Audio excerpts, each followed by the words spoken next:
শেখৰে যদি জানিছিল সেই কথাটো ইমান দিনলৈকে কিয় লুকুৱাই থৈছিল আৰু যিকে নহওক ইনভেষ্টিগেশ্যন চলি আছে গতিকে কথা ওলাবই যদি কোনোবাই কৰিছে তেনেহ'লে তাক কঠোৰতকৈ কঠোৰতম শাস্তি হ'ব লাগিব এই মানুহজনক এনেকুৱা অৱস্থালৈ নিব লগা কিয় হ'ব পাৰে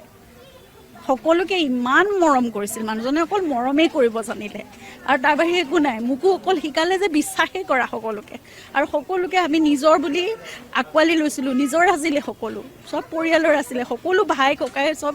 মানে এটা পৰিয়াল আছিলোঁ মোক সদায় কৈছিলে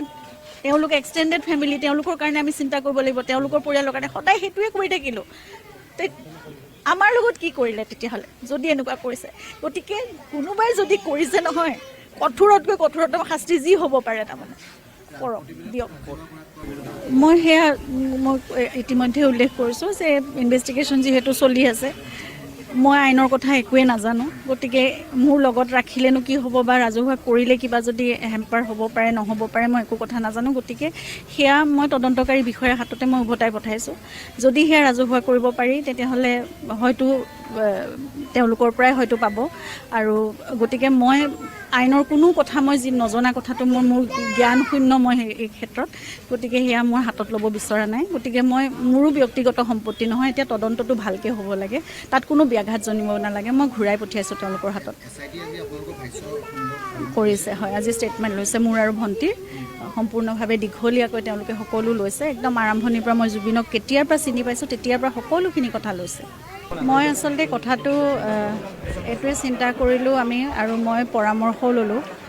যে যিহেতু এতিয়া তদন্ত কাৰ্য চলি আছে গতিকে এইখিনি কথা ৰাজহুৱা কৰিলে কিবা তদন্তত মানে এফেক্ট হ'ব পাৰে নেকি বা তেনেকুৱা ধৰণৰ কথাবোৰ ভাবি মই নিজেও প্ৰতিবেদনখন গ্ৰহণ নকৰিলোঁ মোৰ ব্যক্তিগত সম্পত্তি বুলি মই ভবা নাই যিহেতু তদন্ত কাৰ্য চলি আছে আৰু আইন ব্যৱস্থাত মই সম্পূৰ্ণ আস্থা ৰাখি আগবাঢ়ি আছোঁ যি সহযোগিতা লাগে যেতিয়াই লাগে মই আগবঢ়াইছোঁ মই যিকোনো সময়ত উপস্থিত য'তেই হ'ব লাগে তাতেই আছোঁ গতিকে মই সেই যিটো ৰিপৰ্ট সেই ৰিপৰ্টটো মই তদন্তকাৰী বিষয়াৰ হাততে উভতাই পঠিয়াইছোঁ সেয়া তেওঁলোকৰ হাততেই থাকক আৰু তেওঁলোকে তাৰ উচিত বিচাৰ কৰিব সেয়া মোৰ সম্পূৰ্ণ বিশ্বাস আছে আৰু অতি শীঘ্ৰে আমি লাহে লাহে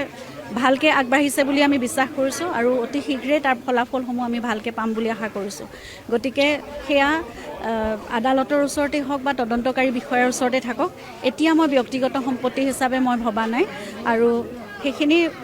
তদন্ত ভালকৈ হওক এতিয়া আমাক সেইটোৱে কথা যে কি হৈছিলে এই কথাটো আমাক অতি শীঘ্ৰেই লাগে আৰু একদম জোৰদাৰ তদন্ত হওক পানী নসৰকাকৈ হওক আৰু প্ৰতিটো কথা আমি জানিব লাগিব এতিয়া বহুত মানে কিবা কিবি কথা বহুত ওলাইছে গতিকে এই কথাবোৰ কিমান দূৰলৈকে কেনেদৰে সত্য আৰু কোন আচলতে তাত মানে দোষী আছে আৰু যি দোষী আছে সিহঁতে কঠোৰ শাস্তি পাব লাগিব এতিয়া মোৰ মানে মই এটাই কথা ক'ব বিচাৰোঁ মোৰ মানুহজনক মই হেৰুৱাইছোঁ তেখেতক মই ঘূৰাই নাপাওঁ কেতিয়াও কিন্তু তেওঁ উচিত ন্যায় পাই যাবই লাগিব আৰু সেই মানুহজন সকলোৰে মানুহ আছিল সকলোকে নিজৰ সৰ্বস্ব দি পেলাই ভাল পাইছিল সেই মানুহজনৰ লগত অন্যায় কেতিয়াও হ'ব নোৱাৰে সেইকাৰণে এতিয়া মোৰ এয়া সম্পূৰ্ণ অনুৰোধ দাবী মোৰ প্ৰাৰ্থনা মোৰ সকলো যে মানুহজনক ন্যায় দিয়ক অন্ততঃ জুবিন গাৰ্গৰ ক্ষেত্ৰত যাতে কথাবোৰ কোনো ধৰণৰ অন্য বেলেগ মূৰ নলয় এতিয়া তদন্ত সম্পূৰ্ণ মানে একদম ভালকৈ হ'ব লাগিব